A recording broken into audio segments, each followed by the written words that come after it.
If you're suffering terribly, there's two options in front of you in some sense. One is you're suffering terribly and it's unjust, and you're suffering terribly because the cosmos itself is flawed in its fundamental structure. The other possibility is you're suffering, at least in part, because you're not everything you could be. And that's a terrible burden to take onto yourself because it's the burden of your own suffering, but it's also unbelievably hopeful. If there's something wrong with me, there's hope, because I might be able to fix it. But if there's something wrong with the structure of existence, so I'm fated to suffer in this way, then everything's despair. Yeah, well, it's a tricky business. When my daughter was young and she was really ill, I told her, don't you use your illness as an excuse, ever, because you'll confuse yourself, then you won't know what you can do. You're gonna have a hard time doing things, but if you use your illness as an excuse, if you corrupt yourself morally, which you have in some sense every right to do because of the depth of your suffering, and which would be perfectly understandable under the circumstances, it will do nothing at all but make the situation far worse. So stop feeling sorry for yourself over what challenges are thrown at you. This is a part of the process. It is part of the journey.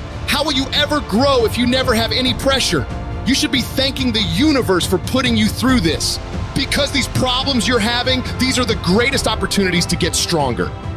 When you're committed, when you're invested, when you're all in, you can't throw in the towel. You can't just walk away.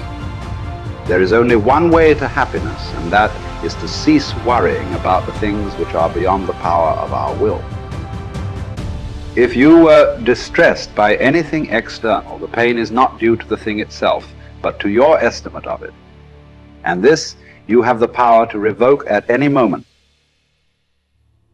The greatest obstacle to living is expectancy, which hangs upon tomorrow and loses today. You are arranging what lies in fortune's control and abandoning what lies in yours. What are you looking at? To what goal are you straining? The whole future lies in uncertainty. Live immediately. Men are disturbed not by things, but by the views which they take of things. Thus, death is nothing terrible, else it would have appeared so to Socrates. But the terror consists in our notion of death, that it is terrible. When, therefore, we are hindered, or disturbed, or grieved, let us never impute it to others, but to ourselves. That is, to our own views. It is the action of an uninstructed person to reproach others for his own misfortunes, of one entering upon instruction to reproach himself, and of one perfectly instructed to approach neither others or himself. Every day, feed your mind with words that you write and words that you hear and words that you speak to yourself. Feed your faith, and your doubts will starve to death. Every day, it's a selling job on you. Say to yourself, it's possible. I can do this. I can make this happen. No matter how bad it is or how bad it gets, I'm going to make it. Even when you have no evidence to point to, say to yourself, it's possible. There's nothing as powerful as a made-up mind. If you're going through some stuff right now, listen to me. Trouble does not last always. Judge not according to appearances, and say to yourself, I'm going to get through this. I'm not going to allow this to get the best of me. If you really want to escape the things that harass you, what you're needing is not to be in a different place, but to be a different person. True happiness is to enjoy the present, without anxious dependence upon the future, not to amuse ourselves with either hopes or fears, but to rest satisfied with what we have, which is sufficient for he that is so wants nothing. The greatest blessings of mankind are within us and within our reach. A wise man is content with his lot, whatever it may be, without wishing for what he is not. Not only do you have to move from point A to B in life, but point A is often a very difficult place to be, because we're fragile and bounded and mortal and limited, and because we know that. And so one of the implications of that, as many great religious traditions are at pains to illustrate or demonstrate or proclaim, is that life is essentially suffering. And I believe that to be a fundamental truth. But but perhaps not the most fundamental truth, because I think the most fundamental truth is that despite the fact that life is suffering, people can transcend that. And partly the way they transcend that is by pursuing things of value.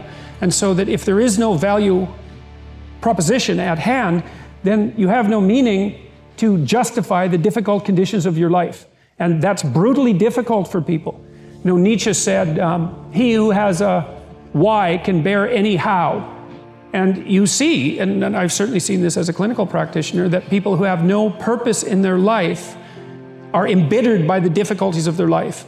And they become first bitter, and then resentful, and then revengeful, and then cruel. And there's plenty of places to go past cruel. That's just where you start if you're really on a downhill path. Most change starts with the simple process of something outside of us, altering something inside of us. If you begin the inward journey and start to change your inner world of thoughts and feelings, it should create an improved state of well-being.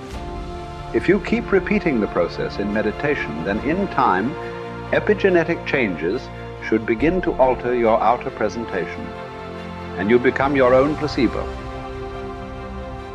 You know, your personality creates your personal reality. That's it. And your personality is made up of how you think, how you act, and how you feel. So if you keep thinking the same way, you keep acting the same way, you keep feeling the same way, everything stays the same in your life because nothing changes in your life until you change, right? Mm-hmm. So it turns out if you keep thinking the same way, making the same choices, doing the same things, creating the same experiences, and feeling the same emotions, or responding to your life in the exact same way, you keep doing that, your biology tends to get more rigid.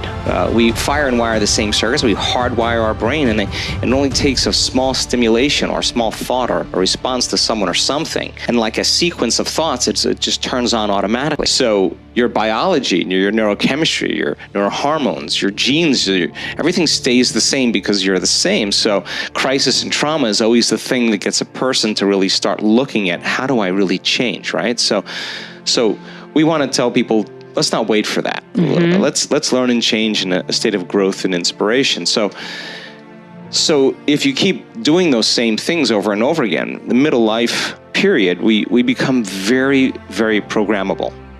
So in order for us to change, we have to become conscious of how we think. We have to become really aware of how we behave, what our habits are, even how we speak.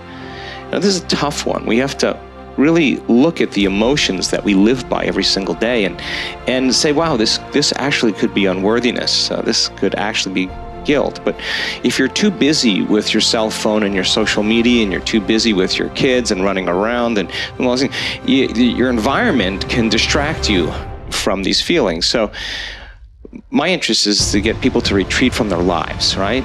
Just for 5-7 days and remove the constant stimulation in their external environment that reminds them of who they think they are as a personality, to separate themselves from the people they know and the places they go and the things they do at the exact same time, and then fill their brain with knowledge and information, and then remind them that they're actually creating their life. So if your personality creates your personal reality, that means then in order for you to change your personal reality, you got to change your personality. The art of living is more like wrestling than dancing, insofar as it stands ready against the accidental and the unforeseen, and is not apt to fall. We should not, like sheep, follow the herd of creatures in front of us, making our way where others go, not where we ought to go. Self-improvement is a kind of evolution, where the mind acquires a taste for things that are noble and divine.